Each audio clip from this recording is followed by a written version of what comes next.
Warning, if you're faint of heart or easily offended, this show is not for you.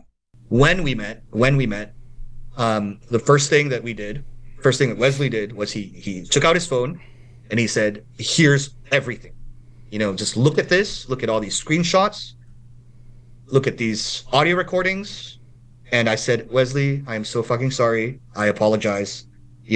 I have, been wrong, about you, and I am very embarrassed about my part in all of this, and I was scammed."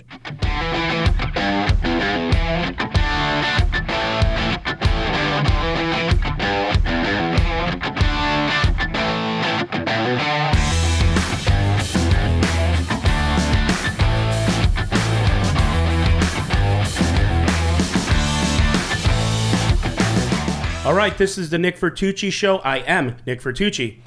This is an interesting show. I am here with Blank Check Ben of HCL and Westside Wesley from HCL. Hi, Wes. Hi, Ben. Hi. For those of you that are in the poker world, most of you know by now that there's been a lot of talk about Ben and Wes and this crypto scam and rescam, and I think Poker News just put out an article yesterday. Ben, you've put out a website on this, clearing up the air. Let's start here before we get to kind of what happened in the best chronological order we can get in. I'll just kind of walk through it, and you guys are going to do, probably Ben, you're going to do most of the leading us through this. But before we get to that, the main question I have is this. Prior to June 1st, before all this started, you and Wes were not good. I'm not going to mince words. You did not like Wesley. Now, I don't know about Wesley. That is true. Wesley, did you know that? Yeah, I knew. Okay, what happened? What was the reason? What started the rivalry, the beef, the bitterness? I don't know where it started. I just know it was there. Okay. I think it was just personal. I think it was just a bunch of, small personal incidents that, I think we rubbed each other the wrong way. I think that a few things come to mind, but, they're all really trivial and insignificant when you compare them with this recent spate of events. Ben, very honestly, before you say what they are, we understand. I understand that if you play poker with someone enough and you're on the felt with them, it may not sound like much when you repeat it and regurgitate it, but hours and hours of certain little things, it just happens. Sometimes there's just players that are like, I just don't like this guy, right? But what were they? What were some of the little things that built up, and then after Wes could say if he has anything? I don't really, remember how it started exactly, and I'd rather not go into, these sorts of details. Wesley, you guys were bitter. Free to, yeah, we didn't like each other. We weren't speaking. We generally didn't want to play with each other. I know I told Ryan that, okay, if Wesley's playing, I don't want to play. And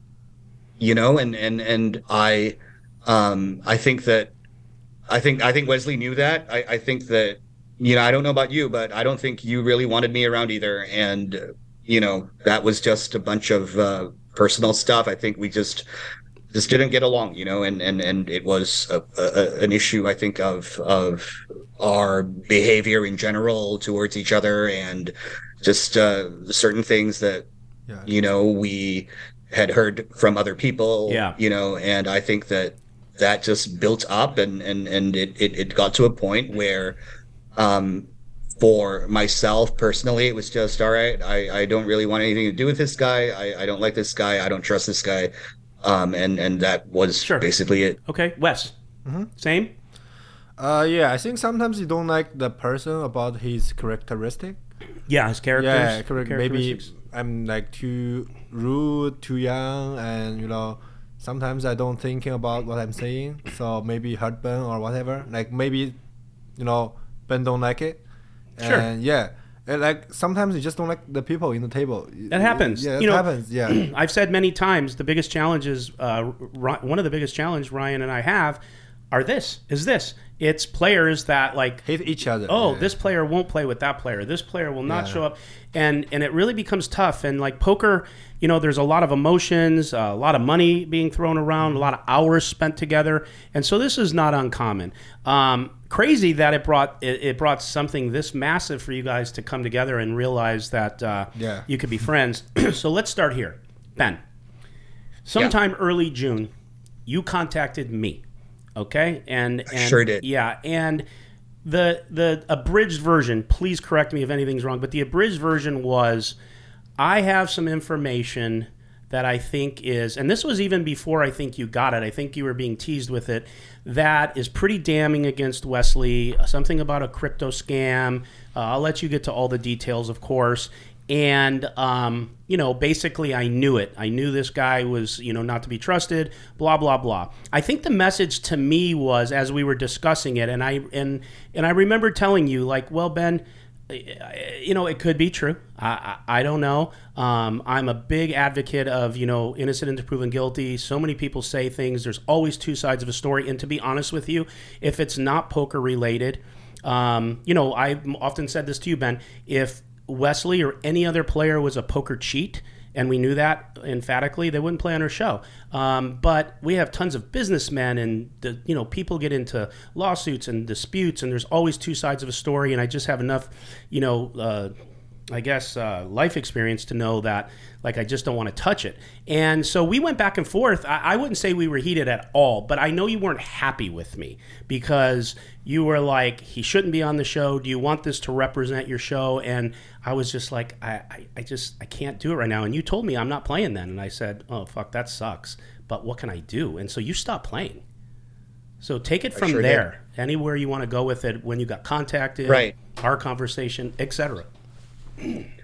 So I think we had that conversation in the second week of June, and the events in chronological order were that this guy, Russell Thamer, contacted me for the first time on the 1st of June. His first contact with me was on Instagram, via an anonymous account with no followers and no photos.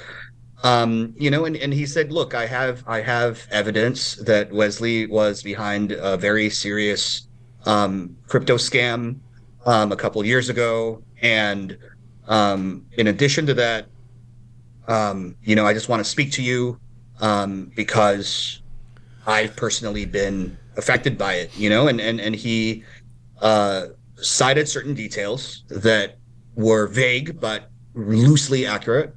When we spoke on the phone, he said when we spoke on the phone, he initially talked about how he and his friend had invested $250,000 in what was allegedly a crypto scam that was perpetrated by Wesley. And that was what it is. But what really got my attention was, he said, after he reported this fraud to his bank, Wesley had his bank account frozen, and thereafter, he organized a burglary into his home. Wow. And he was very emotive about this. He said, look, my girlfriend was staying with me. She was pregnant at the time. They broke into my home. They were wearing masks. They made a mess. They didn't even take anything valuable. All they took was a bunch of hard disks and storage devices, obviously, implying that they contained quote unquote evidence of Wesley's guilt. And he said after the burglary, he confronted Wesley, and Wesley replied, mocking him and taunting him. And to that effect, he said, look, I have a voice clip that Wesley sent me, and he played it for me. And that's now on the internet. I think anyone can, access that clip. I've posted it on my clarification website. And he then asked me, is this Wesley's voice? Because I had, during the early part of the conversation, I had asked him, a lot of questions. I said, "Who are you? Do you know Wesley personally? Are you someone involved in poker? And how do you know that, it was Wesley who did all of this to you? Like, what's your proof?" And he said, "Look, I have all the proof. Listen to this voice clip, and you tell me whether it's Wesley or not." And I listened, and oh my God, it was his voice.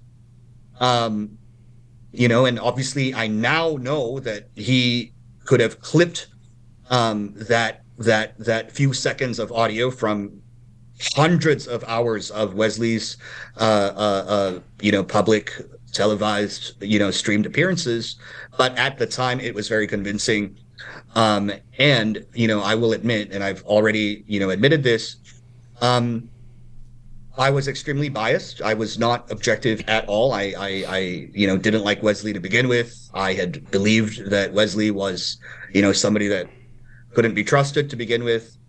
And when I, heard this account of events, I wanted to believe that it was all true. And so I did, and I have since obviously, apologized to Wesley a number of times, both in private and in public. I have since, taken full accountability, and I will do so again. I'm not trying to absolve myself of any responsibility here. I repeat, once again, Wesley, I apologize. I was in a rush to make judgment. I was definitely not objective. I wanted to believe that these things were true, and so my judgment was clouded. And I take full responsibility for that because, obviously I took it to another level. I contacted Nick, I contacted Ryan. I said, "Listen, this is very serious because there's this person who is within our, inner circle who, is not only a scammer, but he's a thug. And it is just extremely, disconcerting and extremely uncomfortable, that we are associating with someone who I believed at the time had ties to, organized crime. And that was something that I certainly, spoke up about. I'm very passionate. I was speaking up about that because I thought that something wrong had been done and that injustice had been perpetrated, just like I'm speaking up right now. And specifically I said, this has to be dealt with, and I need more people within our community to know about this. And I'll be honest, because of this, because of my aggressive and persistent stance on this issue, I fell out with quite a few people, because, they probably felt that I was bothering them, that I was, trying to get them involved in something that they wanted, no part in, but and I recognize that my actions were extremely annoying to them at the time. I mean, looking at this whole situation in hindsight, it was annoying, and I did not see it as that at the time. I thought that, I was, taking a stance against, basically criminal, activity and behavior. And I just wanted it flushed out. I just wanted it dealt with. I certainly thought that, all of us had been, in a way, under an illusion that Wesley was somebody who, he was not, because there was all of this shady shit. There was a criminal element, behind the scenes. There were thugs involved. There was a violent crime involved. And again, I will say, I acknowledge that it was stupid of me and really dumb of me to not, to just simply believe this allegation, especially with regards to the burglary. But, I also want to say that the scammer provided me with what I believed to be proof. Yeah. He produced a police report. Well, let's He hold on. produced- Let's hold on to that 1 second, Yeah. and then we'll get right to it. And then I want you to walk Sure. me through all that. So, just to address your point, and first of all, I just want to say, and anyone who watches my show or knows me or sees me publicly knows I'm not in the business of just saying something, whether you're a player of mine or not. You know that because you and I have had a lot of private calls. I'm very candid. Yeah. Not a yes man, but I'm very fair. And our conversations were tough. So I could imagine that some of the other relationships are rocky because you were. Listen, if anyone watching this, I will tell you, Ben believed this wholeheartedly. Yeah. And because when Ben and I talked, he was very passionate about it. And Ben, I had to use every communication skill I have, which I am a high communicator, to keep our wheels on, right? Because you got a little, upset with me because you're like, how? Because you believed it. How could you allow this person on your show? Like, is this what you want to represent? And I was really having to use all my skills to articulate to you that, like, I can't get behind this. Like, I can't, right? And so I could imagine some of the other, I don't know who else you contacted, who else what, but I want to say this, and what I was getting to is I don't say anything I don't mean. I actually believe, because we are human, right? Listen, shit happens, and at the end of the day, if you are able to come forward, and I know you're getting some pushback, and we'll talk about that in a minute, about why you're doing it. I don't believe that for a minute, and we'll talk about it, but I think it's really tough to do what you're doing because most people, when they're wrong, they dig in harder, or they walk away from it, or they pretend like it never happened, or they turn it around on somebody. So I want to say that I personally think it takes a lot. I hate to use this word because it's so overused in so many other stupid things, but a lot of courage to do that. And I'm impressed by it, and I think it is it's for sure the right thing to do. And personally, I'm glad you guys are getting there. Before we move on to the facts that Ben was going to get into about what he provided and some of the monetary exchanges, I know we talked before the pod, and you're like, I probably am not going to have a ton to say. It's mostly going to be Ben. But with that said, in between these segments, is there anything you want to add to this or say or tell Ben, or are you good? Yeah, I think Ben, the story, I most of the story is correct. And what the scammer scam Ben, convincing Ben, because I want to say there are two scammers. One of them is from my AX employee, so he knew some of my information. Ben thought it's correct, but Ben thought it's private. Actually, it's public. Are you saying your ex-employee got with this particular gentleman together and collaborated? Yeah. The collusion. Collusion, yeah. Yeah. Okay. And I found out after me and Ben we exchange our information. From the beginning, I thought it's Ben did it. Ben fabricated all the evidence, all the story. Sure. Yeah. Also I told Ryan. Ryan asked me the guy. I saw, what guy? This guy never exists. For me, this guy never exists. Yeah, you don't know nobody. the name. I never received 250K from this guy. I don't even know this guy. I don't even know any British. Any British. Only a few British I knew is Rob Young from poker. Right. Yeah. So I was like, Ryan, this guy never exists. Ryan told me the guy exists. Ben talk with him. I was thinking, whoa, Ben talk with a guy I never met. I saw Ben did it, but after we exchange information. How did you feel about it though when it was happening? Before you guys got together, how did you feel about this? I feel upset, but as an influencer in crypto for last 8-7 years, that shit happened a lot, And 250K in crypto is nothing. Even I really scammed 250K, nobody will mention that. You're in crypto 250K scam. You know how much Sam Bank Freeman lost in the FTX? He lost 10 billion, more than 10 billion. Yeah, 250K is nothing in crypto. Yeah, nobody will mention that. Yeah, that's just a river call these days. Right? Yeah. So it's kind of funny in the what we think. So sure. The real crypto guy don't even ask me about it. They know better. Yeah, they know better. But for the people who don't know crypto and don't know poker, they think it's a huge money, and they really thought I did it, and I feel kind of upset because they know nothing about it. Yeah. Our community is very hungry for scandal. It's very hungry to persecute people without proof. I'll tell you guys, in the middle of this, in the past month or so, I don't know exactly, maybe a month or more. So, a lot of talk has been going on about it when a lot of this information came out. And HCL has been taking some heat.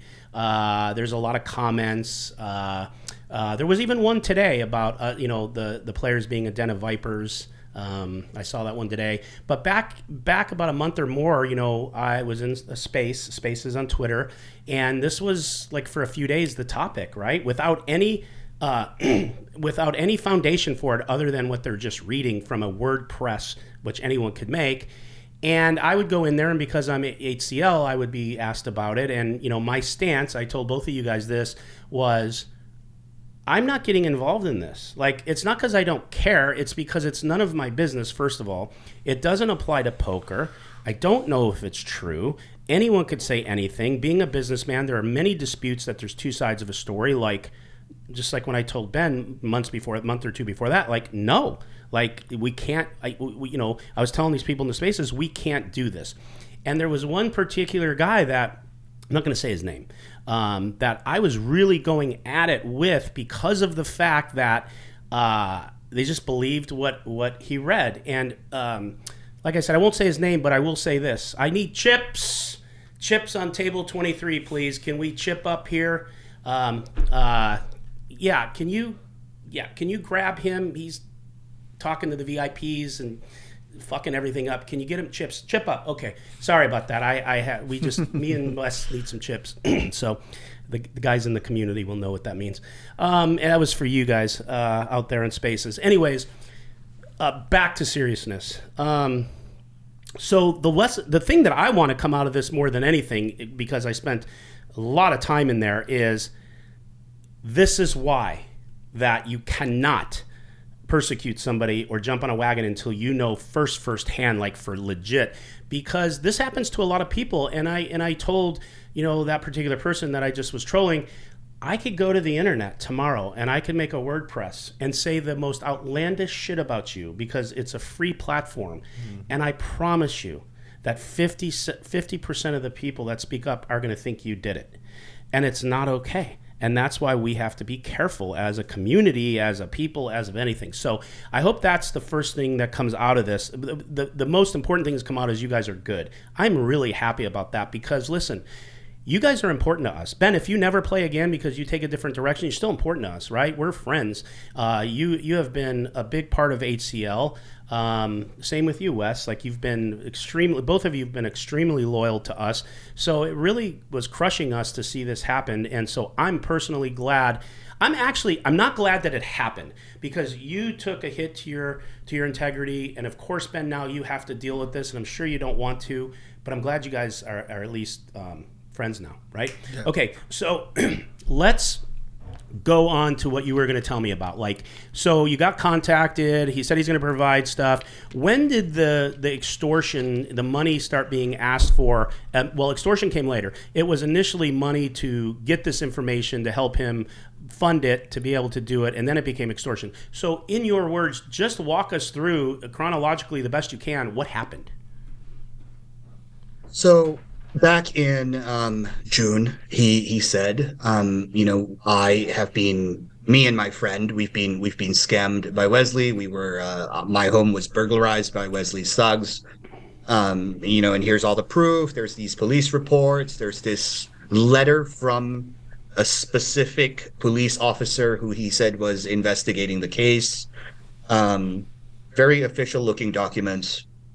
And he said, so I said, okay, what do you need me to do? And he said, we are working on publishing an expose to expose Wesley's crimes, to the public and hopefully hold him accountable legally and bring this to the attention of, people in law enforcement.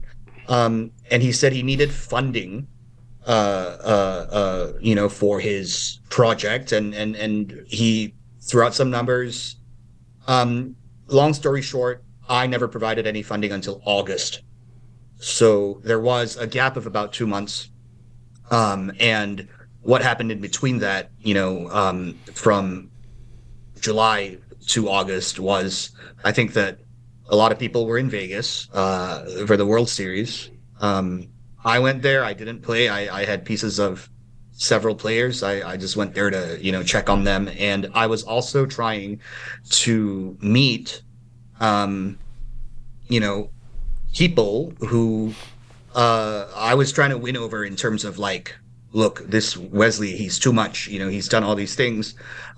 We need to do something about him. We need to take a stand. This is unacceptable. And that's when I started to get a bit too pushy. I started to press the issue a bit too hard. And that's when, I annoyed a lot of people. Right. And unfortunately fell out with some people. By the end of July, frankly, I had moved on. I was spending a lot more time in New York. I was just focusing on my business stuff. And I think what a lot of people don't realize is that poker is a very small part of my life. It's a hobby. I am a recreational player. I am not, it's not something that I treat as any sort of, professional business. It's not something that I, would like my identity to be permanently associated with. It's something I enjoy. It's a hobby. I like the game itself. I like the competition. I like the social opportunities it creates, where people can just come together and have fun. But it is not, more than a hobby to me. And so I, just walked away, and I had pretty much given up, and I said to myself, no monetary exchange yet at this point when you gave up. No. Okay. No. Yeah. And I had pretty much given up. I had pretty much said, all right, if nobody wants to do anything about this, then they don't. And it's just sad. It's just unfortunate because it seems like this community only cares about money, and for as long as Wesley has money to bring to the table, and as long as he's losing money, because I think at that point, Wesley, you were losing in several games. I said, fuck it. I'm just going to walk away and I'm just going to, do my own thing. And I'm not really going to care anymore. And then in August, this guy contacts me again. And he specifically brings this up again.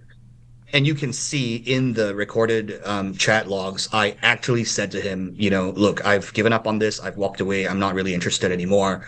And to be honest, I have fallen out with some people because of this. And for that reason, I just think it's best to just, just drop it, and he, was very persuasive. He was very adept at, using emotional triggers, etc. And he specifically said that he had spent 40 to 50,000 British pounds in personal expenses, and he said, "Look, I just want to recover." How much my is that expenses. U.S.? I'm not good at that. It's about 40,000 pounds is about 50,000 US. It's about 1.25 ish. Got it. And he said, "Look, I've incurred all of these expenses. I've been running a private investigation myself through my own sources. I've discovered, a bunch of information about Wesley. And I know he's associated with criminals, and all of this is reproduced, on the website, so you can see all of this uncensored, Let me ask you unedited. one question before you pick up right there. Mm-hmm. Do you believe that this guy knew there was a riff and saw two people who are rich, Yes. and this was the long game? Clearly, And absolutely, and because to this point, he had not asked you for anything. well, he did bring up the idea of money. Okay. He did bring up the idea, but I didn't bite. And generally I try, not to send money to people on the internet. because I just think it's very bad practice. And even though I do try, I know I've been very bad at it, and I know that this is the second time it's been aired publicly that I've been scammed by someone on the internet, but let's not really dwell on that right now at this precise moment. The fact of the matter is, I do think that he knew that, we didn't like each other. And to be more specific, when he first contacted me, he claimed that he had no ties, no association with poker. He claimed he was a finance professional, which he's not, but he claimed he was.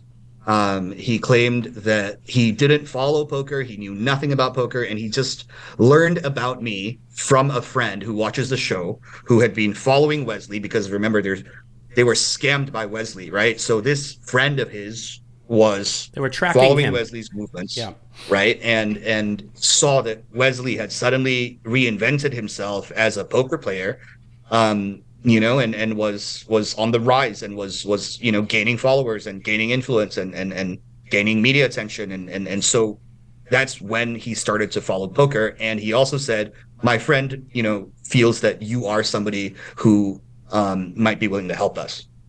So first of all, his so-called friend, whose name was also supposed to be Ben, first of all, this guy does not exist. There is no such person. I don't know why that struck us funny.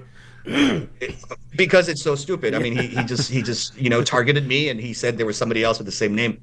And obviously this guy does not exist. I didn't know that at the time.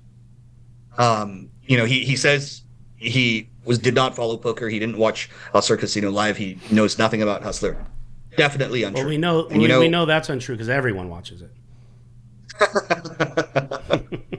So that's a lie. The reason that we know now that that's definitely untrue is because there is a website called Poker Pro Labs. It's like SharkScope. It tracks online play, and this guy has played in 384 poker tournaments. 384 poker tournaments. That's a lot of tournaments. Yeah. I don't know about you, Wesley, but I have not played in anywhere close to 384 poker tournaments. And he played in 384 tournaments over a period of time that was about 2 years plus. And get this, his average tournament buy-in during this time was $2.49. I'm not even kidding. Right.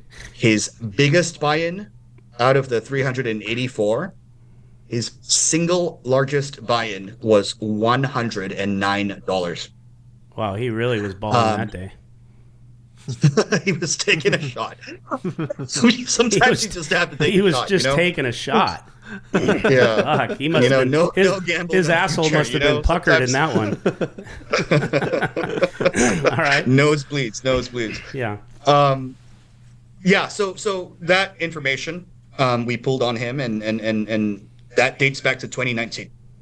So he's definitely somebody that plays a lot of poker. He's definitely somebody that understands poker. He's definitely somebody that follows poker.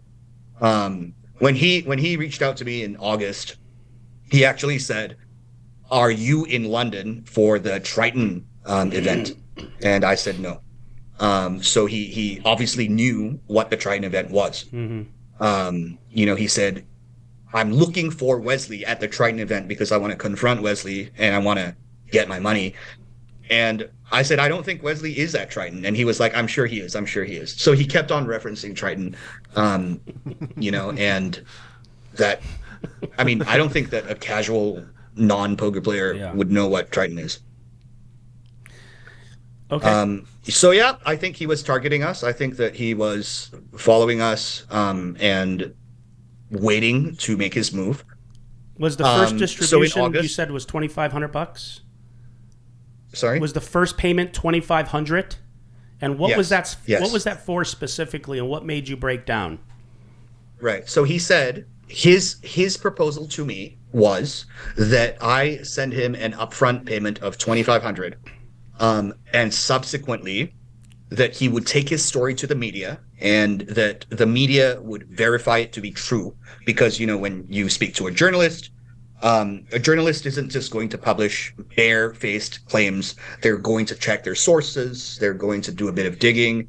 They're going to do a bit of work to validate, your story. And so I thought, okay, well, one, if he goes to the media and the media actually publishes it, it lends credence to his story. Well, I need to write that down real quick because I think I'm going to email CNN. So they have to verify the source to make sure it's true? Okay, got it. Okay, go. Yeah. I just wanted to make sure. Yeah. I'm not into journalism, so I don't know how it works. Okay, go. Sorry, I couldn't resist. Oh, boy. Okay. Oh, boy. I just need a little levity. That's on me, not on you. Go ahead. So that was one, and two, frankly, I also thought that, look, if Wesley is guilty of these crimes, then I want him to go to the media because I want Wesley to be brought down. Yeah. That's the truth, right? So the deal that he initially proposed to me was $2,500 as just an upfront payment, followed by 3 payments of $2,500, each one tied to a media reporter taking on the story and publishing it. So he said the total amount would be capped at $10,000, and that is just a small fraction of what I've had to incur, which is $50,000. And just see it as that you'll be subsidizing my own personal investigation expenses. Very smart individual to frame it that way. Yeah. I mean. Yeah, exactly. Smart. Dirty, so I said yes to that. However, I didn't say yes to that until he told me that Wesley had reached out to him and offered him $35,000 to out me as the author and the mastermind of the whole thing. So this is where the double reverse pass extortion portion hits. Correct. Okay. And he also was very smart about that. He said, I am not extorting you.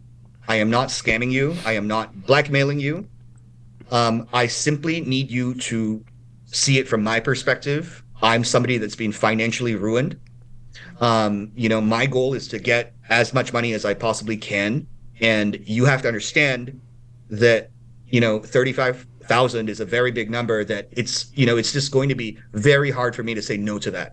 But, I want you to know that Wesley has scammed me. He has done me wrong. He is a scumbag. He's a criminal. And I don't want to take his money. However, I will have no choice but to take his money if you don't come through. So basically, he's just saying you need, because of my circumstances, you need to outbid Wes. That's exactly right. Right. What does outbid mean? Now, outbid as means this was happening, if you're gonna give him 35, then give me 50, and I'll be on your side. Okay. Yeah. So as all of this was happening, he claimed that Wesley got in touch with him because of leaks within my circle. He said that one of my friends or one of my employees or one of my people must have leaked this. Or he said maybe my phone was compromised. But either way, it leaked out on my end. It got to Wesley somehow, and now Wesley got in touch with him. At this time, you believe this and started probably wondering where these leaks are and probably panicked a little bit? Exactly. Yeah. Exactly. Also, when he said Wesley contacted me, I asked him, how does Wesley know where to find you? And he said, well, of course Wesley knows where to find me. He scammed me a year or two ago, with the crypto scam. Obviously, he knows my number. Obviously, he knows who I am. Obviously, he knows my name because I sent him $250,000. And so I just fell for it. I mean, I admit I was anxious. I panicked. I thought to myself, Jesus Christ, how did I get involved in this? You reached out to me for help. You told me that you were a victim of a crime and that you needed help, to bring the perpetrator of said crime to justice and to hold him accountable. And now you're trying to say that I'm the person that originated the whole campaign maliciously because of spite, because of hatred, because I wanted to bring Wesley down, and that I somehow hired him out of absolutely nothing to attack Wesley, because I just wanted to destroy Wesley, and so I just randomly hired somebody, on the internet that I didn't know to go after him, and to go after him with false information too. That's crazy. But he basically made me believe that Wesley was offering him $35,000 to, one, shut up and not reveal anything and not expose anything, and two, to out me as the person who had been digging into Wesley's personal affairs and was trying to expose him. How much USD? And to that how- effect, he sent me screenshots. He sent me screenshots from Wesley with figures like 35K, with Wesley mentioning my name in a text exchange, and I genuinely thought that was true. Now, Wesley, you should share what actually happened during this time. First, before he shares that, how much USDA dollars did you ship after this, making that decision? 2,500. Oh, that was the 2,500. Okay, Yep. got it. After this, right? Yeah. Okay, Yep. so go ahead, Wes. He was saying- 2,500. That was it. And I said to myself, look, if this guy's scamming me, 2,500. If he spent 3 months to get me for 2,500, I can live with it. Yeah, I mean, you pay that much to valet your car at some places, so it's like. But I have a question. So you shipped him 25K, right? But I think 2,500. he contacted me 2,500. after you shipped him, right?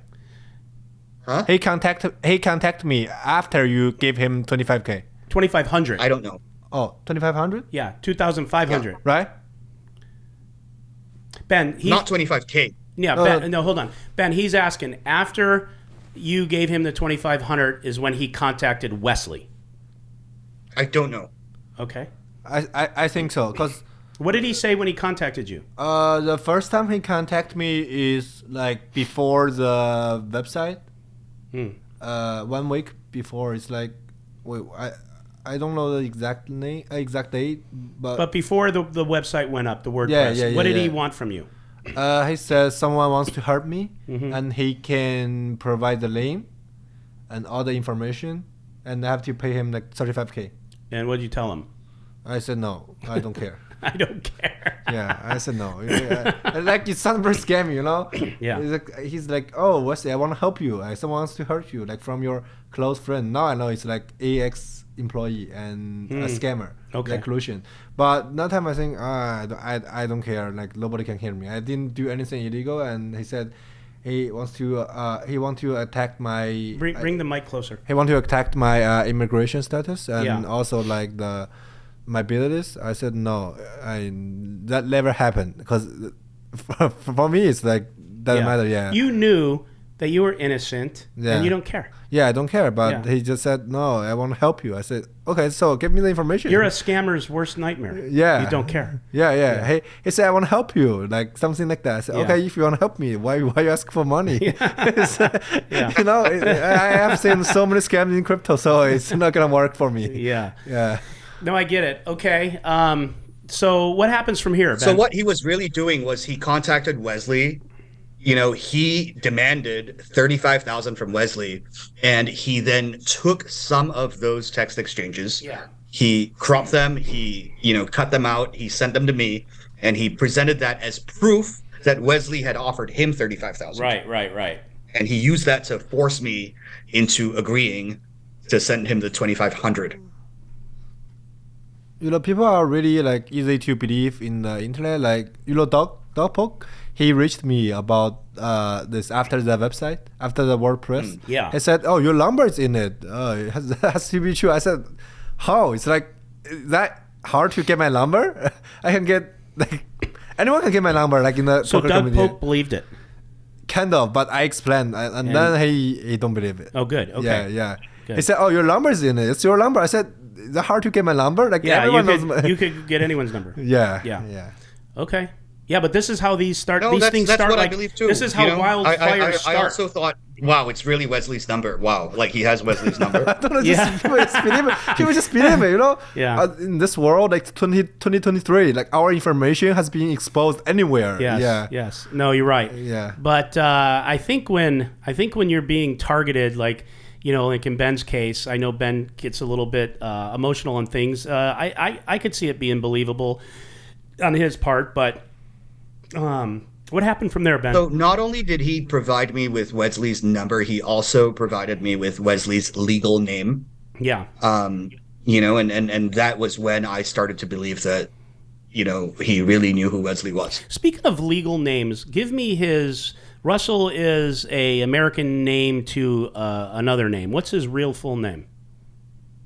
So, based on information that we have received from private investigators, his birth name is Wasil.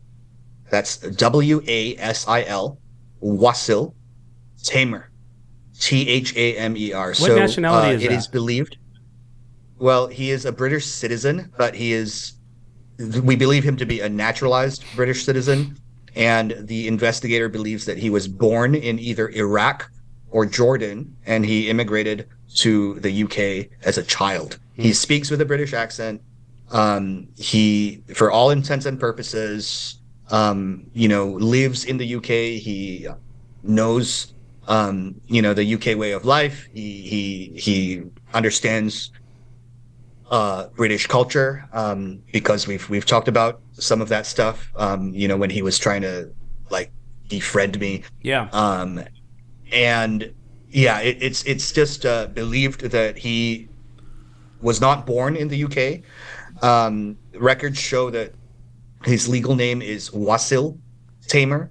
However, for at least the last 3 years, if not more, he has been going by Russell, which is an anglicized version of Wasil. And Russell is the name that he's been using for employment purposes. How old is he? He was born in 1993. He's 30 years old. Wow. What a story. Okay. Yeah. What happens from here, Ben? And is there more monetary money being sent at some point? Where does this go from here until you and Wesley come to the conclusion this is bullshit? Yeah. So after I sent him the $2,500, the website goes live. He publishes the website, and there's one thing that happens in the run up to that. Okay, so he sends me a draft of the content that he was intending to upload onto the website. Now, the draft contains two main allegations. The first is that Wesley scammed him of $250,000. The second is that Wesley hired thugs to burglarize his apartment. So it contains these two substantive allegations, but it was extremely poorly written. It was riddled with language errors and grammatical errors and structural errors, and it did not flow. It was not easy to read. The guy is, just not a very good writer. He's not very literate, not very lexically inclined. And so when I read it, I said, Jesus Christ, this is what you want to send to the media. You want to send this to journalists. Come on. It sounds like a Rob Mercer text. It doesn't have a period or a comma. Yeah, exactly. This is one thing they all have in common. And so I said, okay, I'm going to do you a favor. I'm going to edit this for you. I'm going to make it more presentable. I'm going to package it more nicely. So you didn't change any of the content, but you cleaned it up. You didn't change content. You cleaned it up. That's right. All right. And when I edited it, I did not add any new points. I did not introduce any new allegations. I did not add or subtract anything that was substantive or factual. Okay. Now, this is very important because later on, what he would do is he took a video of him opening his Gmail account, opening an email sent by me containing an attachment, which was a Word doc. And he said, this is proof that Ben authored the website. So he's really, really, really good at taking things out of context. He's really, really good at telling 10% or 20% of the story and making it seem very real. I think this is a major takeaway what people need to understand too when it comes to the internet, or it just comes to hearing part of a story, that it has to have context. And sometimes, but go ahead and finish what parts he left in. Right. So so anyway, he publishes the website after I sent him the edits. He reproduces most, if not all, of what I wrote or what I came back with, and he puts it online,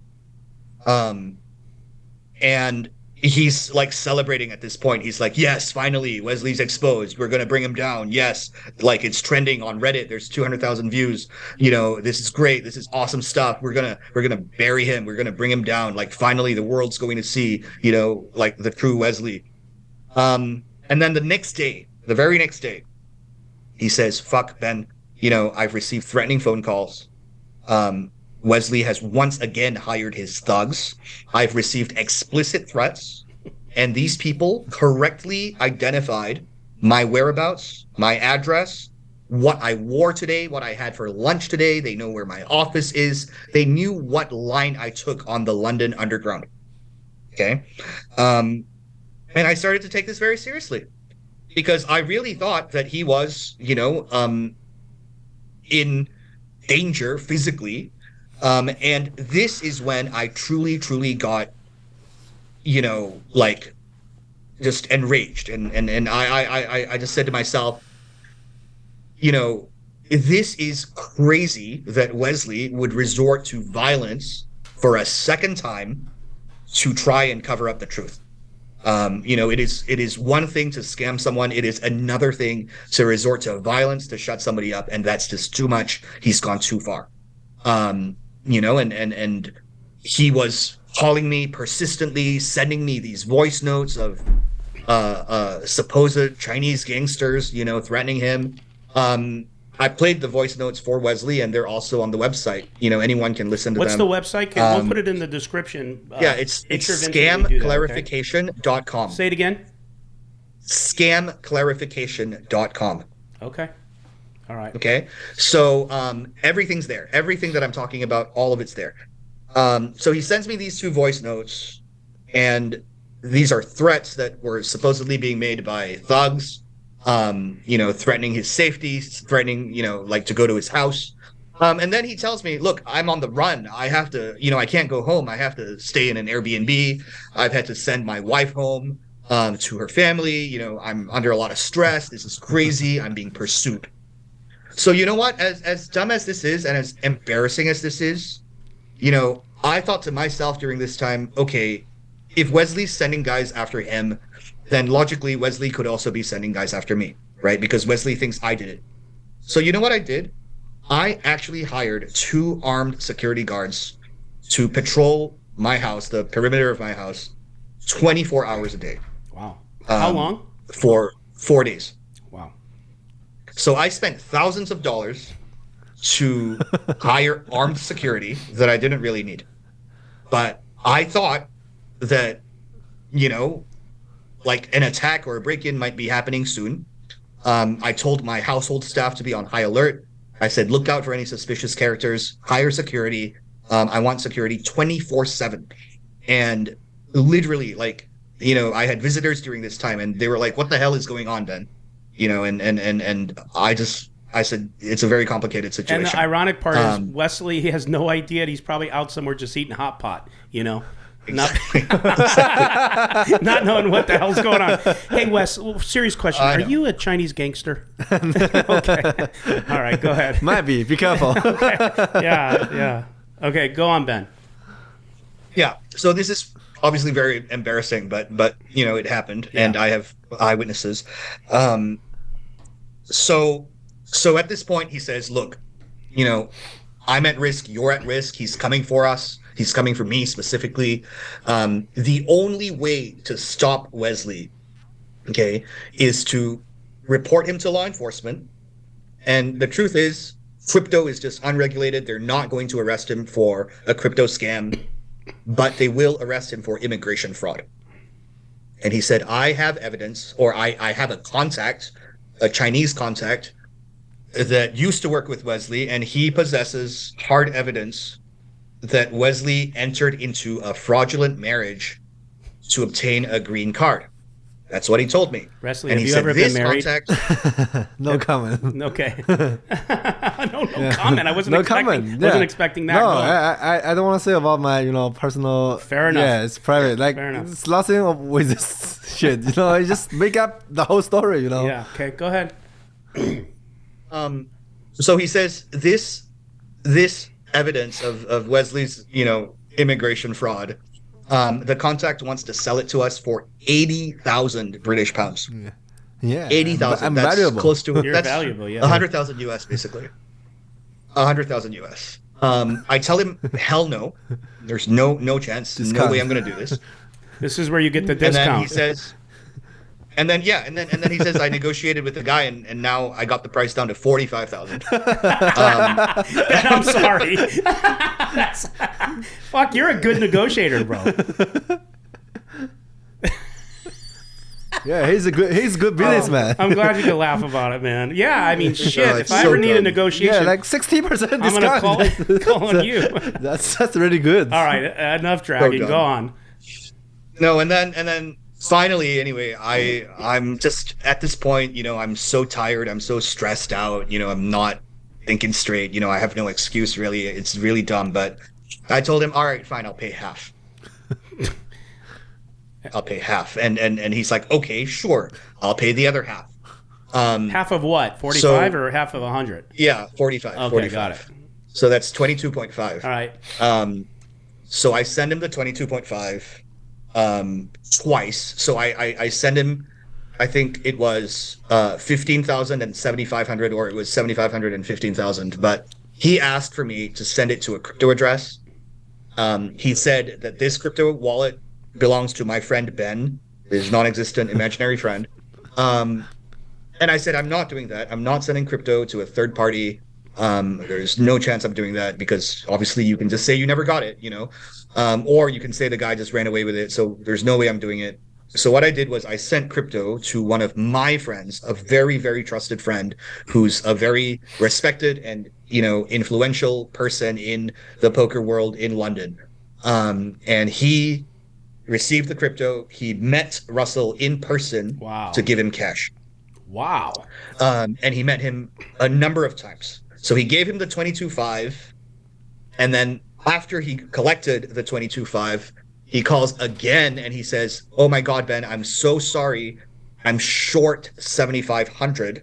They need 45,000. I'm short 7,500, and this is because my daily withdrawal limit at my bank is 2,500. So please, can you lend me 7,500, and I promise to pay you back in 4 days." I will go to the bank every day for the next 3 days, and I'll this send it dude back makes to you. things so complicated, and naming the guy Yes. Ben is like, how could that be made up? That's like, you just can't, like, I mean, you know what I mean? If his name was Jimmy, you go like, that doesn't sound right. His name is Ben. Yeah. Who makes that up?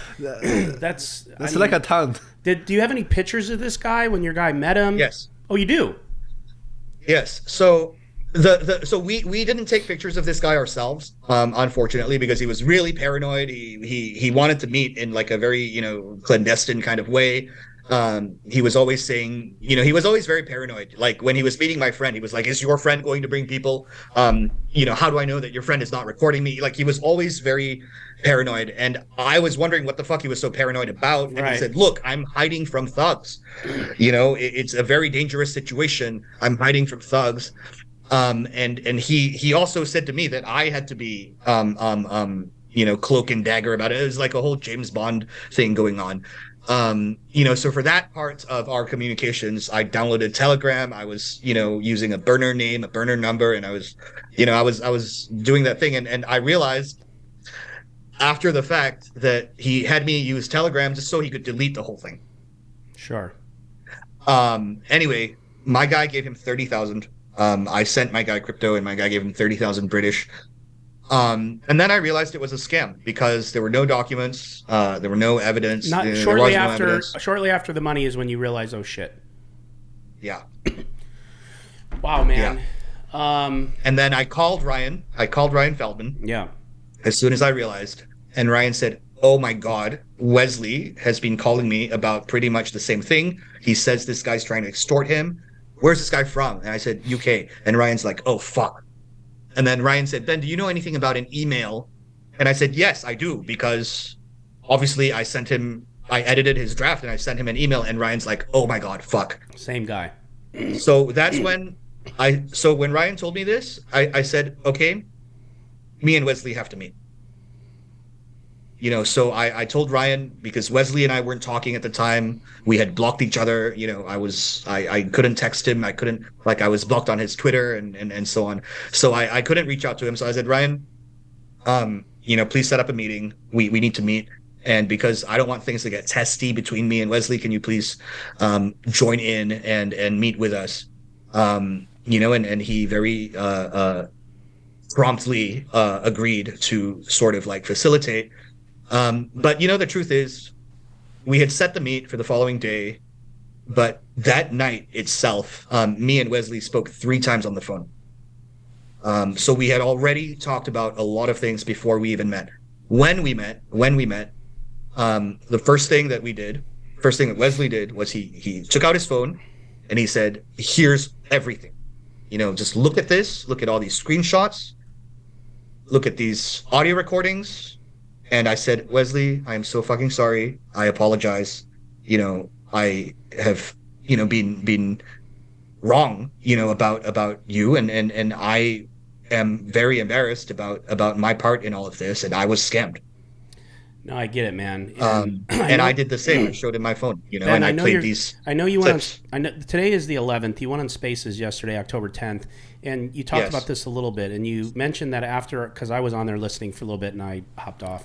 You mentioned after, when the people began to speak, you got a lot of pushback, and that pushback was in the tune of, you're only doing this to save your face because you got scammed, right? And I'm here to say that, and not because you're my friend and not because you're an HCL player, but like, shit like this actually happens, man. And it's so easy to quarterback and, say how stupid, how this, and you're just trying to do this now because you got caught. I think if you didn't put something out, you didn't go on this podcast, you didn't go on the Spaces, this would die down in a minute, but you're doing it because you actually want to make it right.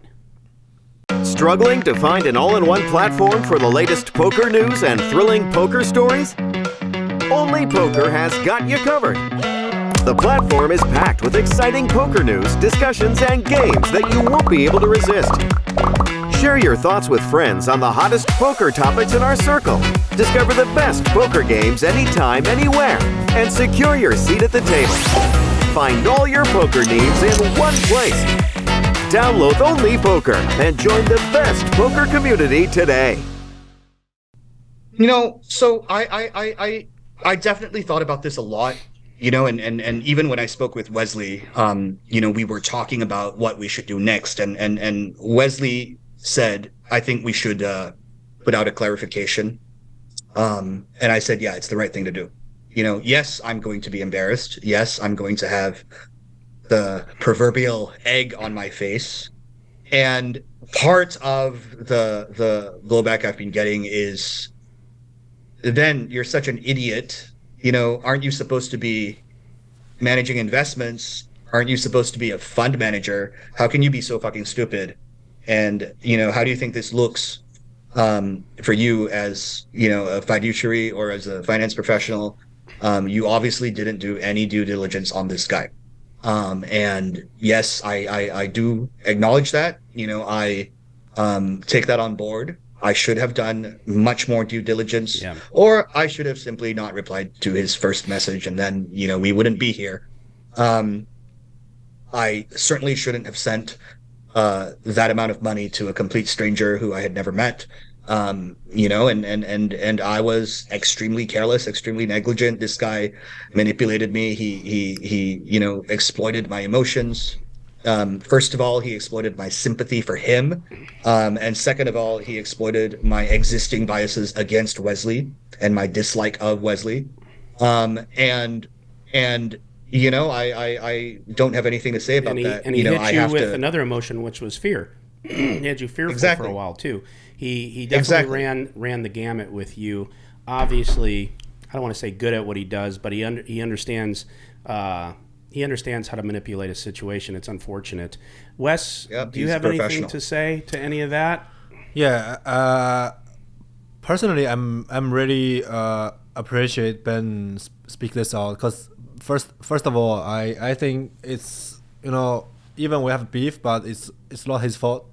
It's like, from the scammer and my ex-employee, they are targeting us as two rich people influencer. So yeah, and second, I didn't expect Ben can write this whole thing out, but for me, cause for my reputation, I wanna everyone know, like, if I write this thing out, like, maybe not too many people will believe me, because I'm the guy who has been. You're correct. You're correct. Yeah, you were very smart. Yeah, so if Ben write this out, like, people will believe, and the whole story will be clear. So thanks, Ben. Yeah, it wasn't easy to do, I'm sure, but I respect it, Ben. Yeah. No, I you know what I thought? I thought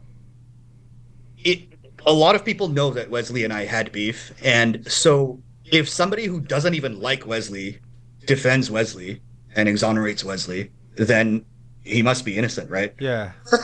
Right. That's and I thought that I had to do that. I simply had to do that, and I was just waiting for the right moment, because frankly, we delayed this for nearly a month, after we had first started talking about this, because we were actually working together to try to lure him into making more mistakes. For example, we were trying to see if he would be willing to meet in person, and to do that, we had to play along, and both of us had to, string him along, and especially Wesley, was giving him the impression that Wesley might be prepared to give him a large amount of money, for evidence against me, because after the website was published, after I had been scammed, his next thing was to tell Wesley, look, you can sue Ben for libel and slander and make millions of dollars, and to do that, you need my evidence so you can see it as a small investment. And then he raised his price from 35 to 55.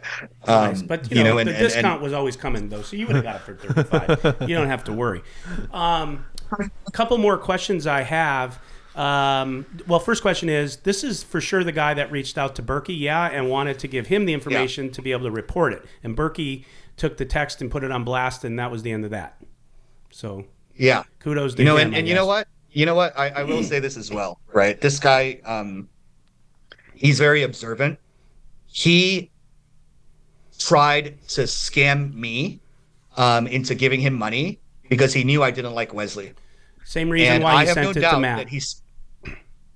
I have no doubt that he specifically went to Berkey because he knows that Berkey and I were talking shit about each other back in April, May. And the thing is, I've never met Berkey. I don't personally dislike him. He's never done anything to me personally. And the things that I said about him, I certainly regret, because if anything, it just gives people like Russell, an opportunity to exploit. And also, as a result of this episode, I've done a lot of reflecting. I've evaluated how I form my own opinions and judgments of people. I realized that I formed an opinion and a judgment of Wesley that was extremely biased and unfair, and I for that reason I regret the things I said about Berkey. But the things that I said, as you are very aware,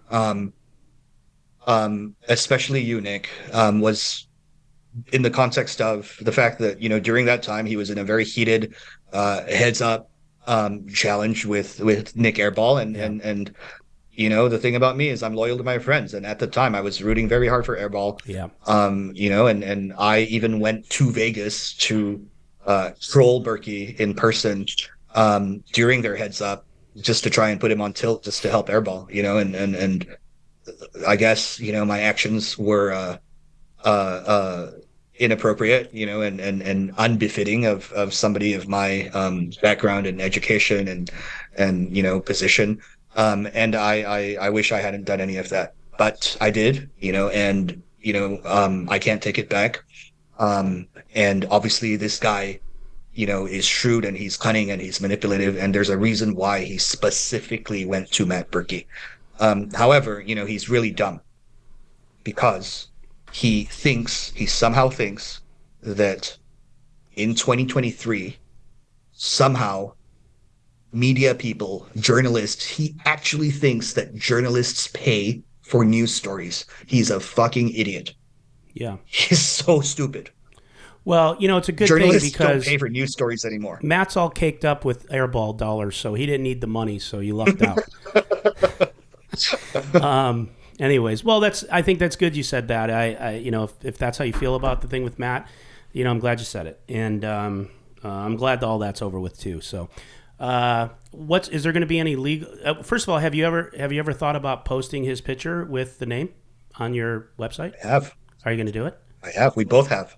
Are you gonna you did it or you're gonna do it? I did it. Yes, we have. Okay, done it. I want to see what he looks we've like. both I'll done it. look after, but I'll put the link. You didn't find. I didn't see the picture. So there are some like sections in the website. There are lots of details about him and everything. Okay, I'll go look for his picture. Are there going to be any legal proceedings, civil or criminally, to this Yolkelheimer? So, we hope so. He has obviously committed many crimes. The most obvious crime that he has committed is he has committed fraud, in obtaining the money that he did for me. And he's really dumb. He did it not in one transaction, but in 3 separate transactions. So that's 3 counts of fraud, each one punishable by up to 3 years in UK prison. And secondly, he has committed a minimum of 6 counts of extortion, maybe more. But as of my latest count, he has committed 6 counts of extortion, each one punishable by 7 years in British prison. And that's just the criminal stuff. On a civil basis, he has committed defamation against Wesley. He has committed defamation against me. And obviously, Wesley I have a sizable following. Wesley has a much more sizable following. And in defamation cases, the reputation of the person being defamed matters. So he is going to be on the hook for a lot of money. So is this going to be pursued are there going to be any resources put towards this? Absolutely. Good. Yes. Good. Hey, and if it gets I also want to say this, right? With regards to the criminal stuff, first let's talk about the civil stuff, okay? And Russell, I know you're listening to this, so I'm speaking to you. With regards to the civil stuff, I know you're broke. I know you don't have the money. I know that there's no way you can pay us any sort of litigation damages because we know that you have an outstanding county court judgment from 2019 for £8,800 and you haven't paid that. That's £8,800. A court judgment from 2019, and he hasn't even paid that. So when we inevitably obtain judgments against him for hundreds of thousands or millions of dollars, there's no chance that he's going to be able to pay that. The criminal and thing, I think the criminal thing is more interesting anyways, right? Yeah, so hang on. So I know very well, okay, that I will be throwing money, I will be throwing good money after bad in terms of pursuing any sort of civil action. But I'm still going to do it. Good. I'm still going to do it because I want the judgments out there. I want him to be in debt. And I want him to have screwed up credit. I want him to not be able to get a mortgage. He has to pay. And now with regards to the criminal stuff, okay, Nick, you were in law enforcement, and I think better than most, that the wheels of justice turn very, very slowly. Police forces all around the world are overwhelmed with caseload that is just more than they can handle. Okay, and the UK is no different than the US in that regard. So unfortunately, there are many, many, many cases that get reported to the police that don't get thoroughly investigated, or just get overlooked. So here's what I want to say. Okay, for all of you watching this, I know that Hustler has a sizable following in the UK. I personally used to live in the UK. I lived in London for 5.5 years. They were amongst the best years of my life. I went to university at UCL. I have a law degree from UCL. I worked briefly in the city of London. I have many, many friends in London. I go back 2 to 3 times a year, and I love it there. So I know that many of you who are watching this are from the UK, and some of you may have friends or family members who know police officers. Perhaps some of you have friends of friends who know police officers, especially detectives and investigators. If any of you would be able to help put us in touch with someone in criminal investigation at the London Met Police, both Wesley and myself will be much obliged. We will be immensely grateful. I personally will owe you a very large debt of gratitude. I'm not going to say I'm going to send you money because that's just going to open all kinds of doors. And I've learned my lesson. But I will be extremely, extremely grateful. And I hope that, anyone who is watching this, who has connections, in the relevant places, that you would be generous and magnanimous enough to share these with us. We have already made a report. Hey Ben, but, isn't there we want to escalate this. isn't there any type of federal laws that were broken though because of wire out of state? Yes, I mean that's of course. That's but that's in the United States. Well, that's here's in the thing: United the States. wheels He will never come to the United States. What's that? No, so he has broken both British and American laws. He is unfortunately immune from law enforcement in America unless he comes to America. Okay. The FBI and the LAPD, and so on and so forth, they have no jurisdiction to arrest him in the UK. Okay. But if they arrest him in the UK, if the British police arrest him in the UK, he can potentially be extradited. Got it. Okay. Well, Wesley, why don't you share what we found out about the guy on Twitter, telling you that he was also a drug dealer. Yeah, so there's a guy, he replied the Twitter below us. He said this guy is a drug runner from his real name is Russell Thamer, right? In the media. So he's a drug runner. Yeah, he has been arrested in Colombia. Yeah, something like that. And Ben's friend said it's 100% it's him. Wow. Whoa, that's let's scary. listen, man. You know who he is. You know where he is. You know everything. I mean, have you contacted the department that you mentioned to talk to someone in charge? Has that happened where you actually said I need to talk to somebody there? We filed a report. I filed a report. Unfortunately, there is no way to get in touch with a human. You just submit it through the general tip line, Really? just like in the US. Really? Yep. Wow, that's something. Okay. Yep. The UK is a very big country too. London is a very big city, and it's not that easy to get to a human. But we believe that we can do that. I'm going to exhaust every single person in my network, and I am appealing to every single person on the internet as well. And I believe in the internet. As much as the internet sometimes produces scumbags like Russell Thamer, at the end of the day, as soon as Wesley put out his tweet, within hours, somebody posted that news clip of him being arrested for cocaine smuggling. I'll be damned. Yeah. So if they could find that out, they can also find out how we can bring him to justice in an expedited way and in an escalated way. So I am appealing to all viewers, even if you don't like me, even if you're not my biggest fan, that's fine. If you think that, you would be willing to help, because somebody, has been very malicious, somebody has committed crimes and is acting with impunity, is continuing to extort and blackmail, he needs to be brought to justice. And I think that when people like him are brought to justice, it makes the internet a safer place. Yeah, totally. Well, Russ, if you're listening, shame on you. Yeah, he's definitely listening. Okay, shame on creepy you. Stalker dude. Do you guys, either one of you, have anything other to say about anything before I wrap it? No, I think I'm good. Ben? Nope. All right. Well, Again, I want to reiterate, I'm glad you guys patched it up. I'm not glad this happened, but I'm glad that you guys are good now. Ben, will you be back playing soon, sometime? So unfortunately, I mean, you're aware that this thing, has happened at the same time as the Rob Mercer thing, and you know that I, was unfortunately involved in that too, and I have not really spoken publicly about that, but I sent Rob Mercer $13,000. Some of it came from my friends, a lot of it came from my friends. I have since refunded my friends, but still, I feel terrible. And I don't think that I can apologize enough to my friends, for getting them involved in this.